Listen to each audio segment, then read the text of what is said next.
Ito yung inverter LG na 2-door na smart inverter daw. Ayan. Na hindi lumalamig. Naka-on. Ayan. Gumagana yung fan pero walang kalamig-lamig.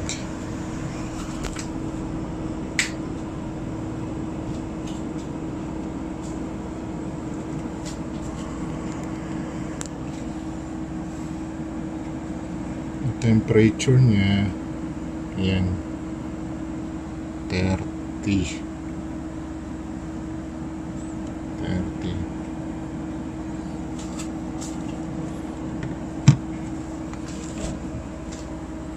Naka-on naman siya, ay ilaw, at naka-on din yung fan.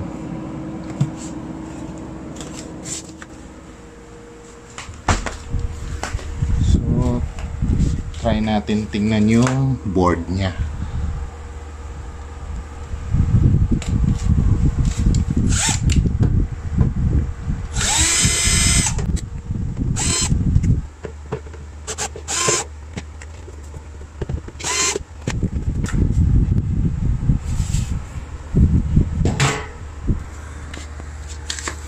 Ayun. Error blinking. Bilangin natin yung blinking niya. 1, 2, 3, 4, 5, 6, 7. 1, 2, 3, 4, 5, 6, 7. So 7 blinks. So yung compressor hindi gumagana. Temperature ng compressor nasa 30 plus din. Dito naman, ayun, merong mainit na part. Nasa 40. So, yung power supply siguro. So, based dito sa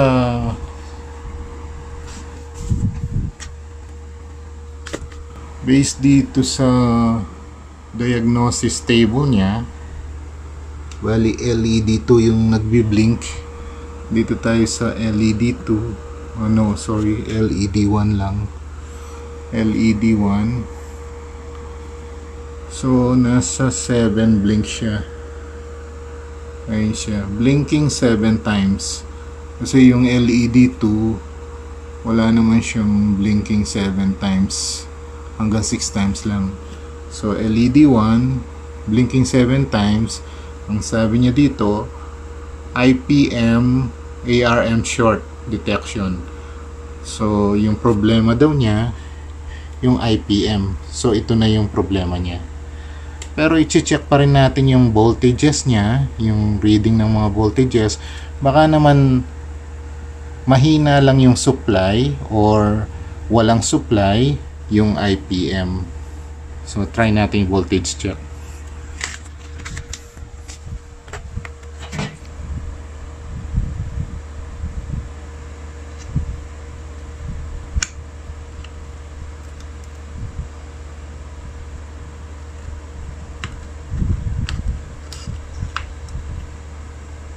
So, naka-on pa yan. Magbo-voltage check tayo.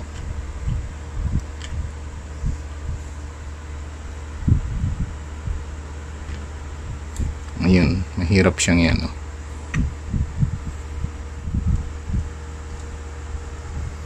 Voltage check tayo.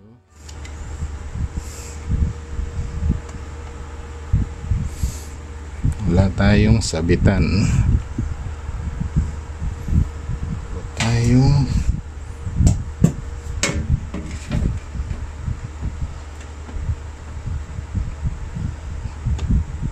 Ayan, parang mahirap. So check ko na lang muna.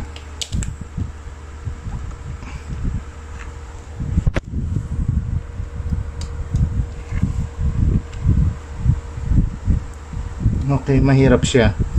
Ngayon, ilabas muna natin yung board sa table natin siya voltage check. Okay. Off muna natin.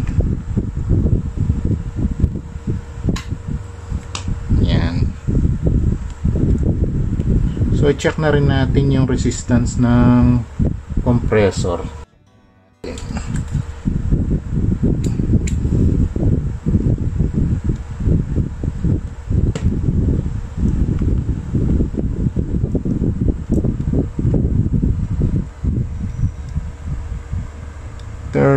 Ohms, 13.1 pareho.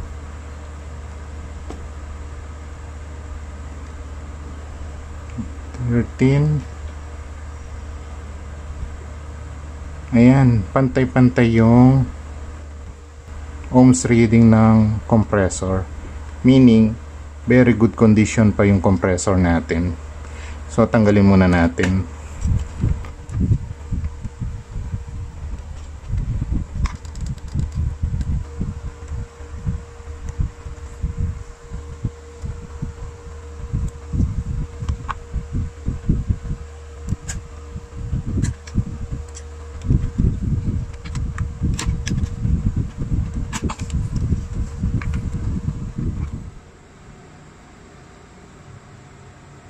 Kapag itetest nyo yung board sa labas, dalhin nyo na rin yung original AC cord nya. Tapos, i-bypass nyo tong CON2. Ito yung internal thermal protection ng compressor. So, dun sa compressor, meron lang siyang thermostat doon na nag-short dito. Kailangan naka-short to kasi hindi didiretso ang kuryente sa bridge rectifier natin. So, isaksak na natin. Yan. So, check natin yung voltage sa likod. Mahirap dun sa mismong freezer. Baka ma-aksidente pa tayo. Okay. Bale, ito palang part na to. Ito yung power supply ng IPM. So ito yun. Ayan. Ito yung switch mode power supply ng IPM. Ayan. So i-test natin yung power supply. Baka naman walang supply ang IPM or mahina, kaya hindi siya gumagana. So bali ang itetest natin yan, yung 15 volts. Yung 15 volts, ayan, yung linyang may nakalabel na 15 volts. Yan ang supply ng IPM. Ayan, at saka itong 5 volts na linear regulator lang to. Yung 15 volts nanggaling dun sa switch mode power supply. So ito yung itetest natin. So 5 volts, good. 15 volts, ayun, 13.25. yan, tas nagpa-fluctuate pa siya. At least 14 something ito dapat. Kung hindi man niya ma-reach yung eksaktong 15, at least 14 something. Okay, so try natin palitan itong capacitor. So baka yun lang ang problema. Muna natin. Mali 25 volts, 220 microfarad. 25 volts, 220 microfarad, 25 volts. Okay, so tanggalin natin.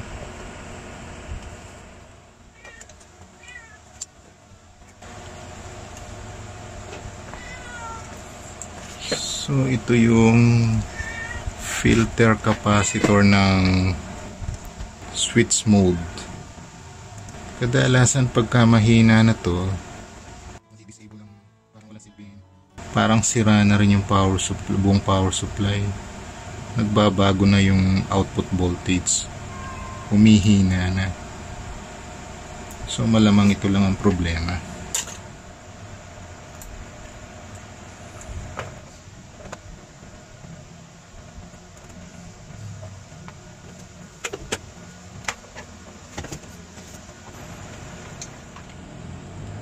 ...25 volts, 220 microfarad. Check natin capacitance. 2.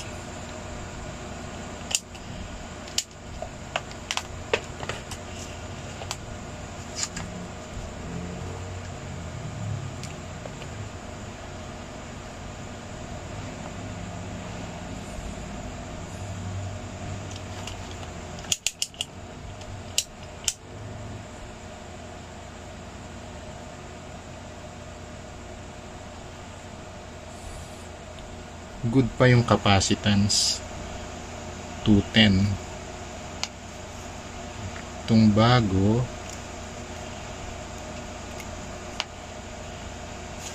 213, konti lang ang difference. Check natin ang ESR.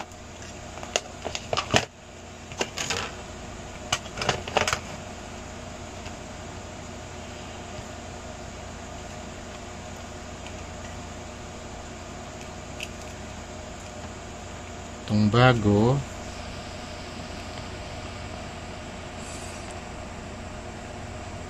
0.12, good daw siya if yung capacitance is less than 470 microfarad. 0.12. Subukan natin tong galing sa board.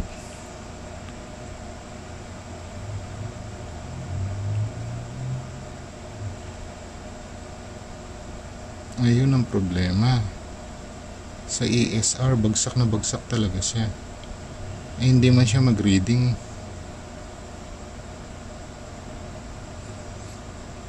Zero to 1 ohms ang settings niya. Palitan natin. 0 to 10 o 1 to 10 ohms. Ngayon, ang ganda ng reading niya. 20 ohms. Capacitor na 20 ohms.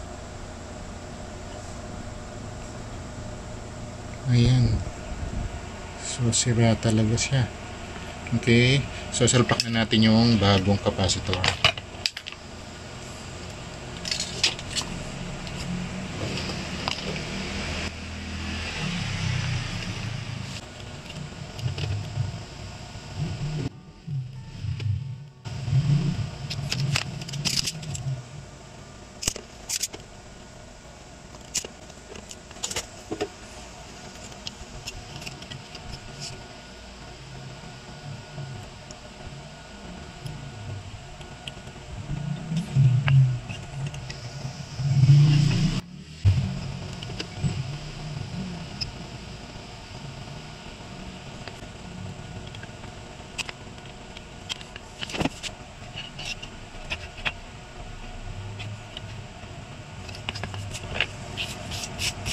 Okay, i-plug in natin ulit, tapos mag voltage check tayo ulit.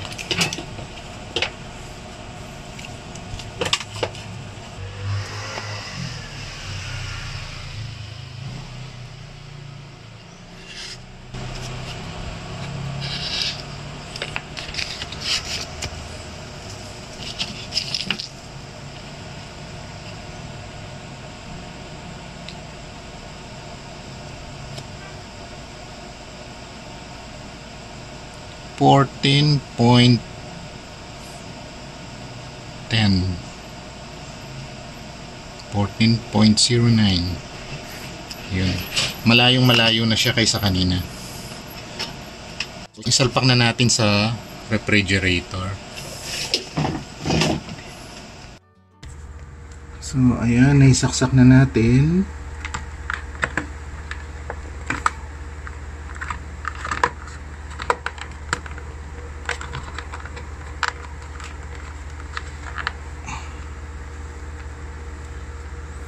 Yung capacitor na pinalitan natin. So, okay.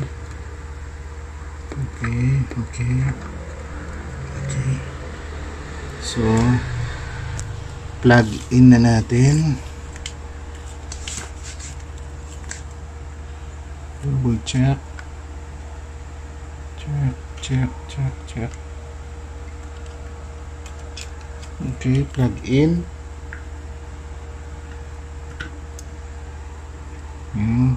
Lumagot ang relay. Yan. Okay, hintayin natin ng 7 minutes kasi yung mga ganitong inverter 7 minutes yung delay nila, so hintayin natin ng 7 minutes.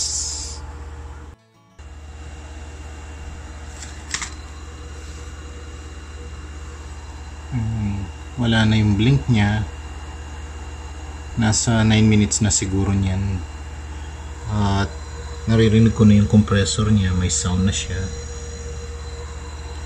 Then sukatan natin yung current.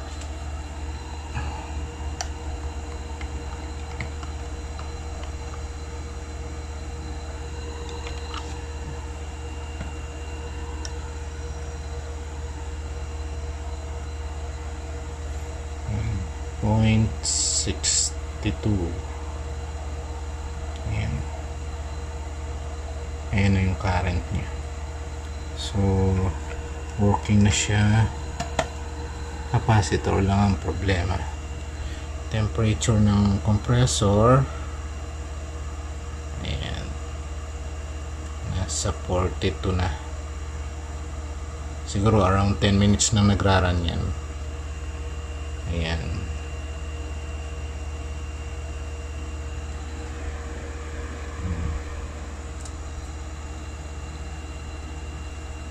So yung loob,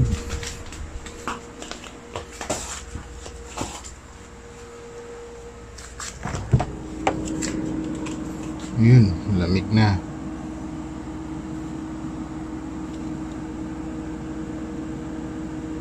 Yun, 17. Ayan.